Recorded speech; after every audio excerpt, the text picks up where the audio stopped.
terakhir sebagai kesimpulan, calon bapak, calon suami dan calon istri, calon bapak dan calon ibu, kita harus mengenal 7 pilar setidak-tidaknya. Ibaratnya membangun rumah tangga, membangun keluarga itu kita harus membangun pilar. Kalau pondasinya sudah kita, pilar-pilarnya apa? Supaya kita nanti bisa kokoh bangunan yang kita proses tadi. Setidaknya ada 7 singkat-singkat. Yang pertama adalah kita mengawal visi, misi, dan orientasi tadi. Menjaga iman, menjaga akidah, menjaga tujuan. Jadi tetap jangan sampai, kenapa? Al-imanu yazidu wa yanqus. Iman itu bisa naik, bisa turun. Termasuk cinta itu bisa naik, bisa turun. Termasuk prinsip itu, idealisme itu bisa naik, bisa turun. Nah ini yang harus kita jaga. Nah dengan apa? Dengan cara ya berkumpul dengan lingkungan yang kondusif. Ibaratnya ya rel kanan dan rel kiri itu harus kita kasih balok pengaman. Kita kasih batu-batu yang menjaga elastisitas supaya tidak pecah. Nah jadi bagaimana suami istri tetap punya tujuan sama.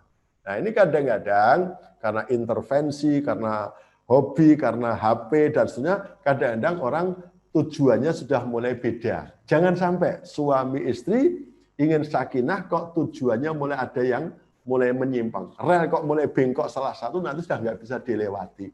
Maka kawal visi, misi, orientasi tadi.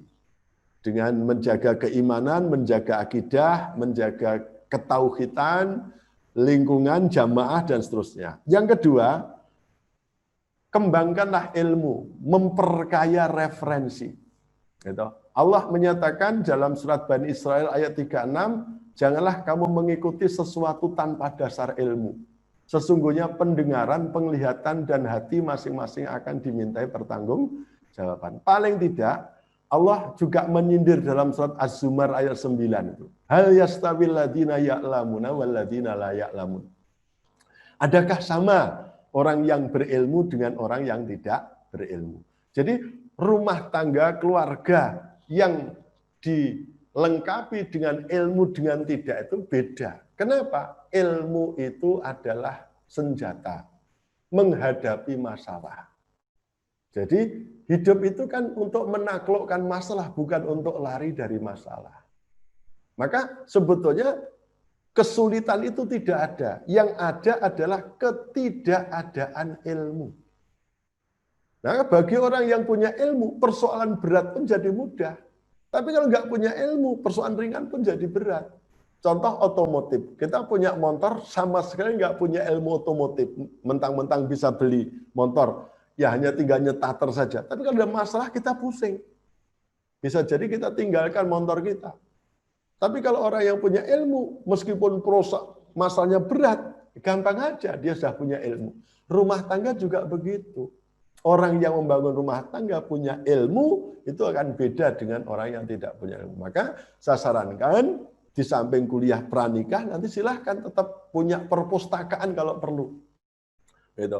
Kalau perlu punya perpustakaan yang dipelajari bareng-bareng. Minimal punya konsultan yang jujur lah. Kalau ada masalah, ada tempat konsultasi. Ya, jangan curhat kepada orang yang nanti malah memprovokasi. Yang ketiga, kalau sudah menikah, usahakan untuk segera berdaulat. Sebetulnya kalau orang Jawa namanya menikahkan anak itu ngentas ke anak, nyapih anak. Jadi usahakan kalau bisa setelah menikah kira-kira 1 bulan madu atau ketika ada ya terlambatnya kalau sudah punya anak 1.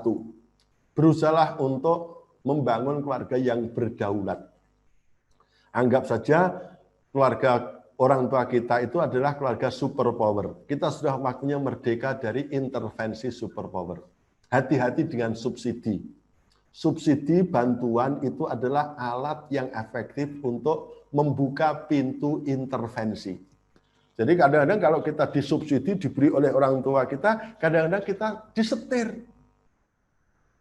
Menghadapi kehamilan disetir, selamatan disetir, ini disetir. Nah, kita nggak berdaulat, nggak merdeka.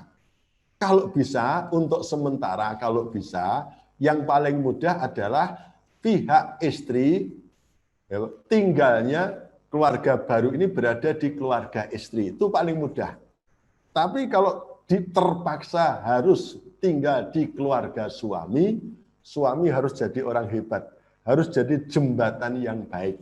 Sebab 90% menantu perempuan itu tidak bisa hidup serumah dengan mertua perempuan tanpa konflik batin. Karena apa? Dua-dua ini baper, sering menggunakan perasaan mertua putri sama menantu putri. Nah, yang berat nanti adalah ini yang laki-laki. Karena dia sebagai anak dari seorang ibu yang melahirkan, tapi dia sebagai seorang suami tempat bergantung istri yang melahirkan anak-anaknya. Maka pusing sekali, berat. Maka paling tidak kalau belum bisa berdaulat, merdeka, paling tidak harus yang paling mudah adalah tinggal di keluarga pihak istri untuk sementara. Kalaupun toh terpaksa harus ada ilmu khusus kalau perlu, ada training untuk mertua dan training untuk menantu serta suami atau laki-laki yang berada di tengah dua-duanya. Kedaulatan itu penting.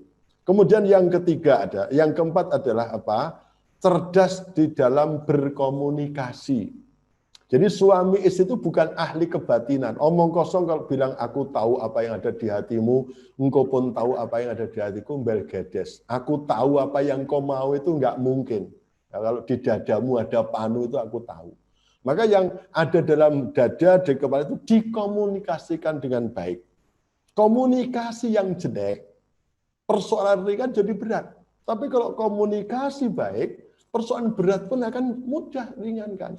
Nah, komunikasi yang baik pertama apa? Tetap dalam bahasa cinta. Jadi kalau berkomunikasi meskipun bertengkar tetap dalam bahasa cinta. Sehingga kalau hatinya dekat nggak harus teriak-teriak. Kalau panjenengan nanti bertengkar kok teriak-teriak, berarti hatinya sedang jauh. Cinta sudah mulai hilang. Maka tetap komunikasi cinta. Yang kedua, berusaha di tempat yang tertutup. Ya, jadi di tempat tertutup. Berkholwat, berduaan, jangan ada pihak lain yang dengar kita sedang berkomunikasi kalau ada ketegangan. Dan yang ketiga, bicara secara terbuka. Jadi bicara terbuka di tempat yang tertutup dengan motivasi tetap cinta. Jadi tetap itu ada orang yang saya cintai, berbeda paham, yuk kita ngasingkan diri, jangan sampai ada yang tahu, dan kita ngomong seterbuka untuk mencari jalan tengah. Berkomunikasi yang baik. Kemudian selanjutnya, yang kelima adalah kemampuan untuk berjuang, untuk beradaptasi tadi. Ya, karena kadang-kadang kita dari keluarga, kalau saya dulu, saya dari keluarga singkong, anak singkong, saya anak keju, dan seterusnya. Itu kan perlu adaptasi, perlu ada penyesuaian diri. Oke, harus tawar-menawar tadi. Yang terakhir, yang keenam, suami istri kalau begitu sudah harus latihan untuk toleransi. Tidak semua harus sama, tidak semua harus bisa dipaksakan. Kadang-kadang memang harus toleran dengan kecenderungan masing-masing. Misalnya masalah makanan. Karena masalah penyakit misalnya, saya itu darah rendah, istri saya darah tinggi, itu ya harus toleransi. Kalau pergi bareng-bareng ya harus gantian. Istri saya menunggu saya makan sate, saya menunggu istri saya pesen lotek misalnya. Kalau pergi saya itu tidak tahan sumuk, istri saya itu tidak tahan dingin. Itu kadang-kadang volume AC bisa jadi rebutan. Jadi oleh karena itu hendaknya kita bertoleransi dengan pasangan kita. Hobi misalnya, hobi silahkan selama itu tidak mengganggu kebersamaan. Gitu. Tapi kalau HP dikeloni macam-macam ya bahaya. Ada saatnya. Kemudian yang terakhir, kalau sudah menikah, ya akhirnya kita harus qanaah. Dengan menikah itulah kita harus menerima jatah. Itulah jatah kita. Jangan istilahnya rumput tetangga nampak lebih hijau. Kita kadang-kadang melihat orang lain lebih enak.